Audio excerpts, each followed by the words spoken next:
Hello friends, welcome back to my Preeti Nishad channel. देखिए, आज मैं प्रश्नावली 6.4 का क्वेश्चन नंबर 6 लेकर आई हूँ। इससे पहले मैंने 5 क्वेश्चन कंप्लीट करा दिया था, तो आज मेरा देखिए 6वां क्वेश्चन है। तो हमारा देखिए क्वेश्चन है, किसी वर्ग की भुजा की लंबाई ज्ञात कीजिए जिसका क्षेत्रफल 441 मीटर है। तो हमें क्या करना है, 441 मीटर भुजा का हमें क्या करना है, क्षेत्रफल बताना है। तो फिर हम क्या करेंगे, इसके लिए देखिए एक वर्ग बना लेते हैं। ये है हमारा वर्ग। तो बोला है कि भुजा की लंबाई बताना है, तो हम मान लेते हैं ये भुजा है, ये भी भुजा है हमारी, ये भी भुजा, हम भुजा को ए मान लेते हैं। तो चारों भुजाओं को हम ए मान लेते हैं। तो देखिए, जिसका क्षेत्रफल मतलब इसका पूरा क्षेत्रफल कितना दिया है, 441 मीटर, 441 मीटर स्क्वायर दिया है, इसका क्षेत्रफल दिया है। तो हम वर्ग का क्षेत्रफल हम क्या जानते हैं, फार्मूला हमारा होता है वर्ग का क्षेत्रफल, क्षेत्रफल बराबर कितना होता है, भुजा स्क्वायर, मतलब भुजा स्क्वायर होता है, ये हमारा फार्मूला होता है। तो भुजा हमारा क्या है, ए है, हमने भुजा ए माना है। तो देखिए हमारा भुजा कितना है, ए स्क्वायर है। और वर्ग का क्षेत्रफल कितना दिया है, 441 मीटर दिया है। तो 441 मीटर हो गया। अब देखिए ए यहाँ पे ये स्क्वायर है, तो यहाँ पे अंडर रूट में हो जाएगा। तो देखिए 441 हो जाएगा अंडर रूट में। अब ये देखिए ये किसका अंडर रूट होता है, तो हम देखिए इसको काट के देखते हैं किसका होता है। ये 441 हमने लिख लिया, ये किससे कटेगा, 7 से काटिए। तो 3 से पहले काटिए, 4 4 8 1 9, 3 से कट जाएगा। तो 3 1 कम 3, बचा कितना, 1 बचा, 3 चौके 12, 2 बचा, 3 सत्ते 21, फिर 3 से जाएगा। तो देखिए अब 3 चौके 12, 3 9 27, फिर 7 से कटेगा, 7 सत्ते 49, 7 1 कम 7। तो देखिए ये हो गया। तो इसका लिखेंगे 3 गुणे 3 गुणे 7 गुणे में 7, ये लिखेंगे अंडर रूट में। देखिए जोड़ा बन के बाहर निकलेगा एक एक, तो हम जोड़ा बन के बाहर निकाल लेते हैं। तो 3 गुणे 7 हो जाएगा, तो 7 तिरिक के 21 हो जाएगा। हमारा कितना आ जाएगा, भुजा कितना आ जाएगा, 21 आ जाएगा। तो हमें क्या पूछा है, भुजाओं की लंबाई पूछा है। तो हमारे भुजाओं की जो लंबाई हो जाएगी 21 मीटर हो जाएगी। ये भी हमारा 21 मीटर हो जाएगा, और ये भी हमारा 21 मीटर हो जाएगा। देखिए, और ये वाली भुजा भी हमारे 21 मीटर हो जाएगी, 21 मीटर हो जाएगी। तो देखिए ये हमारा भुजा है, तो भुजा हमारा कितना आया है, 21 मीटर, ये हमारा मीटर, ये हमारा आंसर हो गया। अब देखिए हमारा दूसरा क्वेश्चन क्या दिया है, मतलब 7वां क्वेश्चन। 7वां क्वेश्चन हमारा है, किसी समकोण त्रिभुज ABC में कोण B 90 डिग्री का है। पहला क्वेश्चन दिया है कोण B तो 90 डिग्री का बता दिया है समकोण त्रिभुज ABC में। यदि AB बराबर 6 सेमी, BC बराबर 8 सेमी और AC बराबर दिया है। तो देखिए कोई समकोण त्रिभुज हम बना लेते हैं ABC, जिसमें हम B 90 डिग्री का रखेंगे। तो देखिए हमारा त्रिभुज ये है, हमारा त्रिभुज। देखिए ये त्रिभुज बना लिए हैं। तो कोण B 90 डिग्री का बोला है, तो कोण B हमने 90 डिग्री का ले लिया, कोण B यहाँ पे रख लिए। फिर उसके हिसाब से हम अपना वैल्यू पुट कर दिए, यहाँ पे A रख दिए, यहाँ पे B रख दिए और यहाँ पे C रख दिए। अब देखिए A और B का वैल्यू दिया है, A और B का वैल्यू 6 सेमी दिया है, ये 6 सेमी हो गया। B C का जो वैल्यू है, B और C का वैल्यू कितना दिया है, 8 सेंटीमीटर दिया है। अब देखिए हमसे क्या पूछा है, A C की लंबाई पूछी है, A और C की लंबाई पूछी है। तो ये मान लीजिए x है, तो हमने मान लिया x सेंटीमीटर है। तो अब देखिए अब क्या होता है फार्मूला, पाइथागोरस प्रमेय का फार्मूला क्या होता है, पाइथागोरस फार्मूला,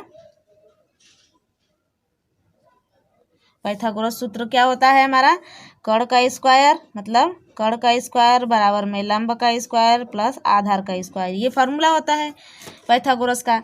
तो देखिए कर्ण मतलब ये देखिए 90 डिग्री के जस्ट सामने वाला क्या होता है, कर्ण होता है। तो 90 डिग्री ये है, 90 डिग्री के जस्ट सामने वाला जो भुजा है वो हमारा कर्ण होता है। तो AC हमारा कर्ण है, तो एक कर्ण का मान दिया है, x स्क्वायर हमने माना है। फिर देखिए लंब कितना है, ये हमारा लंबाई है, ये लंब है, परपेंडिकुलर है, मतलब ये इस आधार पे लंब है। तो हमारा लंब कितना दिया है, 6 सेंटीमीटर का स्क्वायर दिया है। आधार कितना दिया है, ये 8 सेंटीमीटर का स्क्वायर दिया है। तो कर दिए 6 के 36 हो जाएगा, और ये 8 8 64 हो जाएगा। बस इसको हम क्या कर लेते हैं, जोड़ लेते हैं, 6 4 10 और 36 9 1 10 हो जाएगा। तो ये अंडर रूट बना देगा, अंडर रूट बना देगा तो ये अंडर रूट से बाहर निकलेगा तो कितना हो जाएगा 10 हो जाएगा। तो ये सेंटीमीटर में हो जाएगा। तो हमारा एक्स का वैल्यू कितना फाइंड हो गया, हमारा एक्स का जो वैल्यू आया 10 सेंटीमीटर आ गया। तो हमें यही फाइंड करना था। तो हमारा एक्स का जो वैल्यू आ गया ये 10 सेंटीमीटर आ गया। तो यही हमारा आंसर है, यही हमें फाइंड करना था। अब देखिए इसी तरीके से हमारा दूसरा क्वेश्चन है, बी वाला क्वेश्चन। ए क्वेश्चन दिया था, हमारा बी वाला भी क्वेश्चन उसी टाइप का है। तो हम इसको आपको फिगर बना के दिखाते हैं। तो उसमें बोला है कि कोण बी कितना है, त्रिभुज हम बना लेते हैं पहले। ये हमारा मान लीजिए ये त्रिभुज है, ये हम त्रिभुज बना लिए, ये त्रिभुज बना लिए। इसमें बोला है कोण बी जो है, हम यहाँ पर बी रख ले रहे हैं, तो कोण बी 90 डिग्री का बोला है। तो कोण बी के जस्ट सामने वाला क्या होता है, ये कर्ण होता है, और ये इस पे लंब होता है। आधार पे जो लंबाई है वो लंब है, वो परपेंडिकुलर है, इसे लंब बोलते हैं, और ये आधार है हमारा। तो यहाँ पर बी रखे तो हम यहाँ पे ए रख लेते हैं, यहाँ बी और सी यहाँ पे रख लिए, ए बी सी। अब देखिए ए सी का वैल्यू दिया है 13 सेंटीमीटर, ए और सी की वैल्यू कितना दिया है 13 सेंटीमीटर। बी सी का वैल्यू दिया है 5 सेंटीमीटर, ये 5 सेंटीमीटर। ए और बी का वैल्यू पूछा है, मतलब लंबाई पूछा है, तो लंबाई को हम मान लेते हैं यक्स। ठीक है। अब पाइथागोरस प्रमेय क्या होता है, पाइथागोरस प्रमेय हमारा होता है कर्ण का स्क्वायर बराबर लंब का स्क्वायर प्लस आधार का स्क्वायर, ये होता है फॉर्मूला। तो कर्ण ये दिया है 13 सेंटीमीटर, हमारा कर्ण कितना हो गया 13 सेंटीमीटर का स्क्वायर हो गया। ये लंब का स्क्वायर मतलब लंबाई तो हमारा नहीं दिया है, ये इसको फाइंड करना है, तो हमारा एक्स का स्क्वायर हो जाएगा, हमने एक्स माना है। फिर देखिए क्या हो जाएगा, ए स्क्वायर मतलब एक आधार का स्क्वायर, मतलब बी सी क्या है आधार है, तो बी सी का मतलब कितना 5 सेंटीमीटर दिया है, तो इसका स्क्वायर कर देते हैं। अब देखिए 13 का स्क्वायर करेंगे तो 169 आएगा, ये एक्स स्क्वायर हो जाएगा, ये 5 पचे 25 हो जाएगा। अब देखिए 169 में से हम ये प्लस में इधर आएगा तो माइनस में हो जाएगा, ये 25 हो जाएगा, एक्स स्क्वायर हो जाएगा। अब देखिए घटा देंगे तो कितना हो जाएगा 144, मतलब 9 में से 5 गया 4 और 6 में से 2 गया 4 हो जाएगा, 144 हो जाएगा। तो हम यहाँ पे एक्स स्क्वायर लिख लेते हैं। अब देखिए अब क्या करते हैं, स्क्वायर यहाँ पे ट्रांसफ़र करते हैं, एक्स स्क्वायर मान लीजिए यहाँ पे रख लिए, अब यहाँ पे इसको हम ट्रांसफ़र कर देते हैं इस तरीके से। तो हम इसको ट्रांसफ़र कर दिए तो एक्स स्क्वायर यहाँ पर हो गया, 144 इधर हो गया। तो हम यदि यहाँ पे स्क्वायर यहाँ पे ट्रांसफ़र करेंगे तो ये कर्णी बना लेगा, 144 कर्णी बना लेगा। जब ये कर्णी बना लिया तो 144 का मान कितना हो गया, ये 12 होता है, 12 सेंटीमीटर। तो यक्स का मान हमारा कितना आ गया 12 सेंटीमीटर। कैसे किए हम जानते हैं, अगर हम वर्ग याद किए होंगे तो ये 144 किसका वर्ग होता है 12 का होता है। तो देखिए यक्स का वैल्यू कितना आ गया 12 सेंटीमीटर, यही हमारा आंसर हो जाएगा। तो हम यक्स का वैल्यू कितना आ गया 12, तो 12 सेंटीमीटर ये आंसर हो गया। तो हमें यही फाइंड करना था। अब देखिए हमारा 8वां क्वेश्चन है। हमारा 8वां क्वेश्चन दिया हुआ है कि एक माली के पास 1000 पौधे हैं, एक माली के पास 1000 पौधे हैं, इन पौधों को इस प्रकार लगाना चाहता है कि पंक्तियों की संख्या और कॉलम की संख्या समान रहे।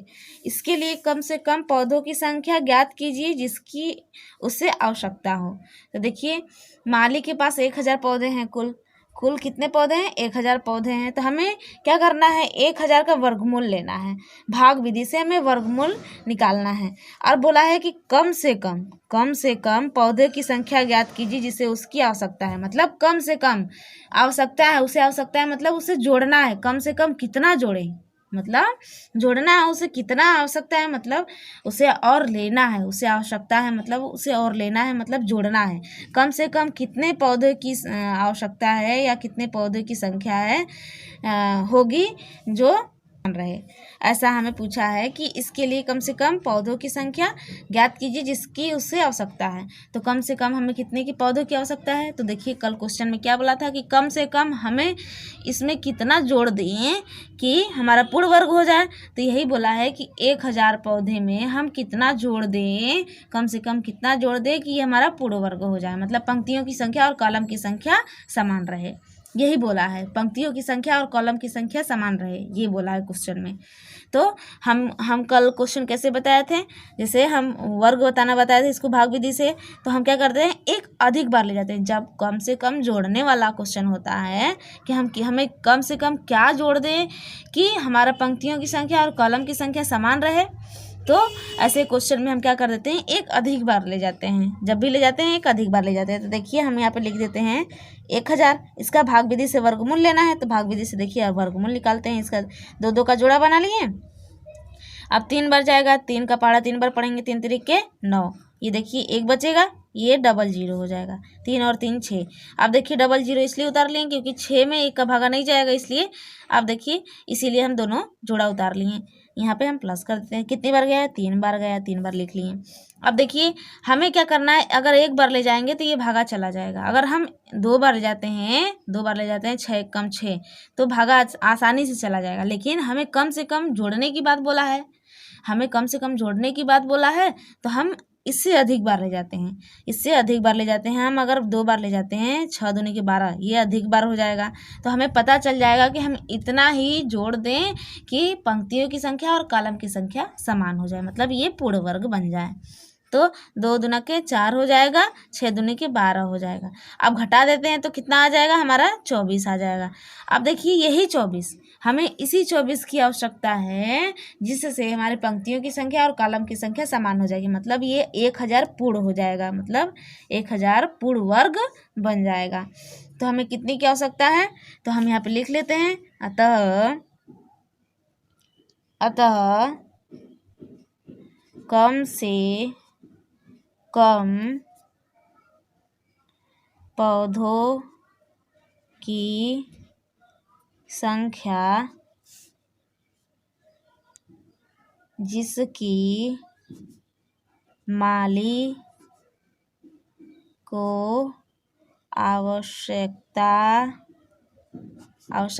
है, कितनी है, आवश्यकता है या होगी, कितनी है हमारी 24। तो 24 ऐसे, मतलब 24 ऐसा पौधा है जिसे हमें माली को ज़रूरत है पूर्ण वर्ग बनाने के लिए। 1000 पौधे को पूर्ण वर्ग बनाने के लिए हमारा 24 पौधों की आवश्यकता है, जिससे हमारे पंक्तियों की संख्या और कॉलम की संख्या समान हो जाएगी। तो यही हमारा 24 आंसर हो जाएगा। तो इसी की हमारा 9वां क्वेश्चन क्या दिया हुआ है, 9वां क्वेश्चन हमारा दिया हुआ है, एक विद्यालय में 500 विद्यार्थी हैं, पीटी के अभ्यास के लिए इन्हें इस तरह से खड़ा किया गया है कि पंक्तियों की संख्या कॉलम की संख्या के समान रहे। मतलब इसे भी समान रहने की जब बात बोल रहा है तो इसे भी बोल रहा है कि पूर्ण वर्ग बनाना है हमें, मतलब 500 का वर्गमूल लेके हमें पूर्ण वर्ग बनाना है, लेकिन हमें जोड़ना है कि घटाना है ये बात नहीं बोला है। तो देखिए आगे बोला क्या है, इस व्यवस्था को बनाने में कितने विद्यार्थी को बाहर जाना होगा। तो हमें उसमें आवश्यकता थी, मतलब हमें 2 रुपये की आवश्यकता थी तो हम जोड़ दे रहे थे, मतलब आवश्यकता थी तो हम 2 रुपया लेकर अपने में ऐड कर देंगे तो वो पूर्ण वर्ग हो जाता था। तो हमें बोल दिया था उसमें जोड़ने के लिए, इनडायरेक्टली रूप से बोला था जोड़ने के लिए, लेकिन इसमें बोला है बाहर जाने के लिए, मतलब बाहर जाने के लिए मतलब घटाने के लिए बोल रहा है। इस व्यवस्था को बनाने में कितने विद्यार्थी को बाहर जाना पड़ेगा, मतलब घटाने के लिए बोल रहा है। तो देखिए बाहर जाना मतलब घटाना, तो बाहर जाने के लिए बोल रहा है मतलब घटाने के लिए बोल रहा है। तो हम घटाने के लिए जस्ट उससे पहले वीडियो में हम बताए थे कि घटाने के लिए हम क्या करते हैं, इसका भी हम वर्गमूल लेंगे पहले, उसको अधिक बार नहीं ले जाना है। घटाने के लिए हम एक बार अधिक नहीं ले जाएंगे, हम कम ही रहने देंगे, जितना भी हमारा शेष बचेगा वही हमारा क्या हो जाएगा, उस संख्या में से घट जाएगा, तब वो पूर्ण वर्ग हो जाएगा। तो घटाने में हम क्या करते हैं, जो हमारा शेष बचता है, मान लीजिए 500 है, ये हमारा 500, इसका हम वर्गमूल लेते हैं, कितनी बार जाएगा, 2 बार जाएगा, तो 2 दूना के 4 हो जाएगा, ये 5, एक बचेगा, ये 2 2 4, देखिए भागा नहीं जा रहा है तो अब क्या करेंगे, यहाँ पे 2 लिख लेंगे। अब भागा नहीं जा रहा तो दोनों उतार देंगे, दोनों जोड़ा उतार देंगे साथ में, तो 4 दूनी के 8, 2 बार जाएगा, तो 4 दूनी के 8, 4 3 12 ज़्यादा हो जाता है इसलिए हम 2 बार ले जाएंगे, 2 दूना के 4, 4 दूनी के 8, 10 में से 4 गया 6 बचेगा, और यहाँ पे 9 में से 8 गया 1 बचेगा। तो देखिए ये पॉजिटिव वैल्यू है, ये हमें पॉजिटिव वैल्यू है, ये 16 हमारा कितना बच रहा है, शेष बच रहा है। तो यही शेष 16 शेष जो बच रहा है, यही हम इसको बाहर कर दें, देखिए ये यहाँ पे 2 बार गया है, यहाँ पर भी 2 गया है, तो लिख दिए। यही 16 जो शेष बच रहा है, हम 16 शेष जो बच रहा है, इसी शेष को अगर हम बाहर भेज दें तो हमारा जो पंक्तियों की संख्या और कॉलम की संख्या बराबर, मतलब पंक्तियों और कॉलम की संख्या समान हो जाएगी। मतलब ये 500 जो विद्यार्थी हैं वो पूर्ण वर्ग बन जाएंगे। कितना भगा दें हम, कितना बाहर कर दें, 16। जितना हमारा शेष बच रहा है इसमें से 16 को हम बाहर भगा दे रहे हैं, तो हमारा ये 500 विद्यार्थियों का जो पंक्ति बन रही है, पंक्ति और कॉलम की संख्या वो समान हो जाएगी। तो देखिए बस इसी बात को हम लिख लेते हैं। तो अतः लिखते हैं, अतः व्यवस्था को बनाने में बाहर निकाले गए विद्यार्थी, कितने विद्यार्थी हैं बाहर निकालने के लिए, हमारा जो शेष बचा है वो हमारा है, शेष जो बचा है वो हमारा, शेष विद्यार्थी कितने हैं हमारे, ये हमारे 16 विद्यार्थी हैं। तो 16 विद्यार्थी हम क्या करेंगे, बाहर निकाल देंगे। 16 विद्यार्थी को हम बाहर निकाल देंगे तो क्या हो जाएगा, ये हमारा पूर्ण वर्ग हो जाएगा, मतलब पंक्तियों की संख्या और कॉलम की संख्या समान हो जाएगी। तो ये हमारा आंसर हो गया। तो देखिए हमारा 6.4 का क्वेश्चन कंप्लीट हो चुका है, सभी क्वेश्चन। तो अब हम चलेंगे घन और घनमूल, अगला चैप्टर है हमारा। तो आज के लिए बस इतना ही। जिसने मेरे चैनल को सब्सक्राइब नहीं किया प्लीज़ मेरे चैनल को सब्सक्राइब कर लीजिए और बेल आइकन को प्रेस कर लीजिए ताकि नोटिफिकेशन जाती रहे। मेरे वीडियो को ज़्यादा से ज़्यादा शेयर करिए, लाइक करिए और कमेंट करिए, और वीडियो को पूरा देखिए, तभी आप लोग को क्वेश्चन समझ में आएगा। जो भी क्वेश्चन ना समझ में आ रहा हो आप लोग को, आप पीछे वीडियो करके, मतलब बैक करके आप लोग दोबारा उसको रिपीट करिए, देख सकते हैं, देखेंगे तो अच्छे से समझ में आ जाएगा। और मैंने आपके लिए प्लेलिस्ट भी बना दिया है, मेरे प्लेलिस्ट में आप लोग जाकर देख सकते हैं। कल के वीडियो में मैंने आई बटन भी दे दिया, आप आई बटन पे जाके ऑल वीडियो देख सकते हैं एनसीईआरटी पैटर्न का।